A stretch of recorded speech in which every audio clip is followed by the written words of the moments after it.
자, 얼마 전에 공개된 카카오톡이 있었잖아요. 명태균 대표와 김건희 여사와의 카카오톡에 네, 뭐 철없이 떠드는 우리 오빠 용서해 주세요. 무식하면 원래 그래요. 사과드릴게요. 뭐 이런 내용 있던 거 기억나시죠? 네, 기억납니다. 네.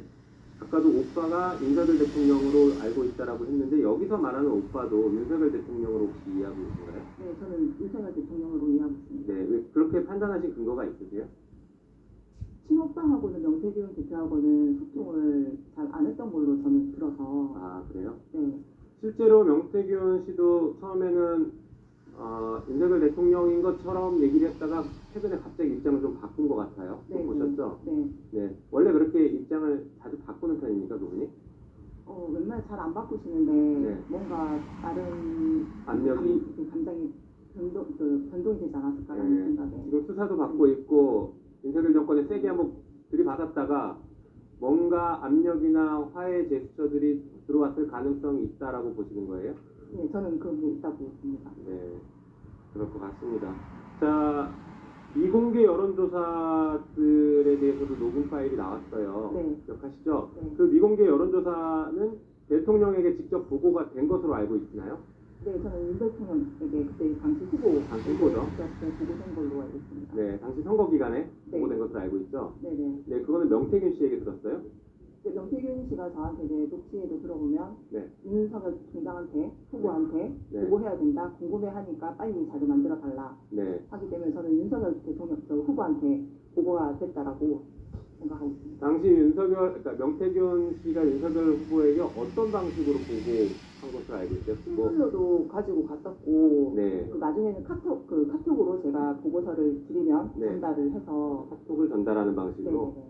네, 그러면 명태균 씨 휴대폰을 보면 그런 자료들이 다 나와 있겠네요. 네, 나와 있을 겁니다. 네, 총장님, 이 부분 똑똑하게 똑바로 수사하셔야 됩니다. 수사가 법원에 들어가고 있습니다. 네. 예.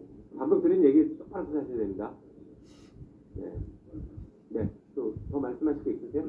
제가 제 카톡이 2023년도 5월 달에 계정을 제가 삭제를 했었어요. 이제 사표를 내고 이제 더 이상 그 김영삼 국회의원실에서 네. 일을 하기 싫어서 네. 삭제를 했는데 혹시 이 계정을 살릴 수 있는 방법이 있을지, 혹시 그 살리면 제 안에 내용들이 너무 많아서. 그러게, 그거는 그걸 저도 뭐 쓸 수가 정확히 있을 것 모르겠는데 같아요. 방법을 우리 뒤에 계신 변호사님이랑 한번 상의를 해보십시오. 제가 그것까지는 정확히 모르겠습니다.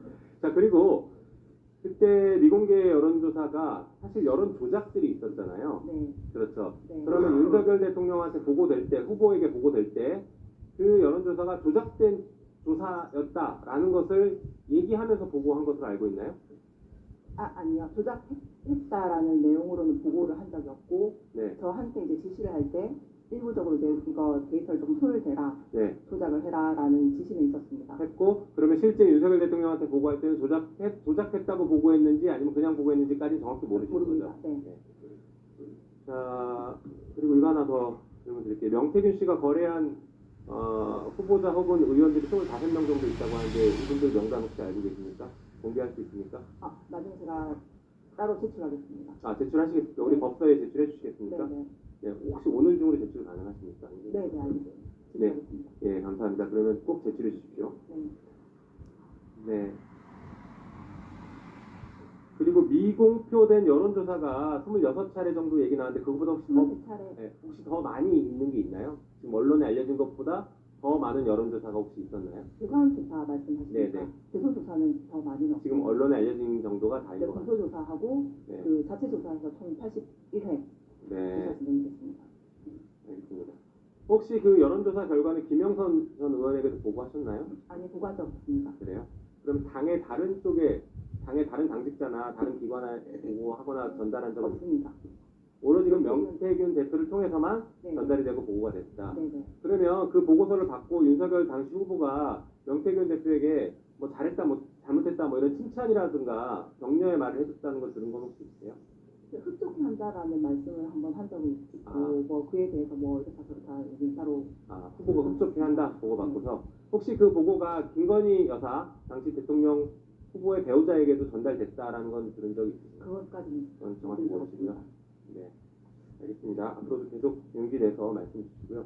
그 하승수 변호사님 잠깐 나오시겠습니까? 네, 그 특활비 문제가 문제가 계속 되고 있는데요. 그 자료 한번 보시죠. 자, 아까도 뭐 마약 수사 얘기가 잠깐 나왔는데 마약 수사와 관련된 특활비는 2024년 기준으로 2억 4,800이고 2023년 기준으로 2억 7,500입니다. 그런데 특활비를 이 마약 수사와 관련해서 쓰지 않고 다른 곳에 썼거나 아니면 쓴 것에 대한 결산을 이 마약 수사 얼마 썼다고 결산하지 않는다라고 하면 법 위반 아닙니까?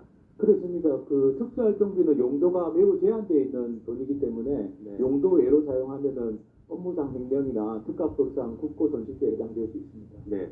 그거 말고도 이제 특활비 문제를 오랫동안 제기하셨고 자료도 많이 확보하고 소송에서 승소를 하셔서 그렇게 했는데 보니까 몇 가지 문제점이 있습니다. 말씀드려볼게요. 특수활동비와 관련된 공공기록물을 무단으로 폐기했다는 의혹이 있고요.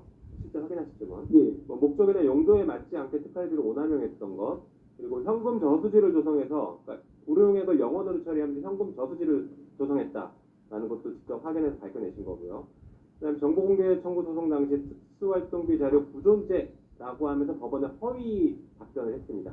1분 더 주시면 마무리하겠습니다. 자, 이런 것들이 각각 범죄에 하지 않나요? 어떻게 다 보십니까? 범죄에 해당이 됩니다. 그리고 특히 이제 네. 자료 무단 폐기라든지 뭐 세금 오남용이라든지 또 법원의 허위 공문서를 작성해서 행사한 부분들은 명백한 범죄에 해당한다고 생각합니다. 네, 보니까 뭐 그 기록물 무단 폐기나 공용서류 무효, 업무상 횡령, 국고손실죄 등등 아니면 허위 공문서 작성죄, 행사죄 이런 것들이 다 있는 것 같습니다. 네.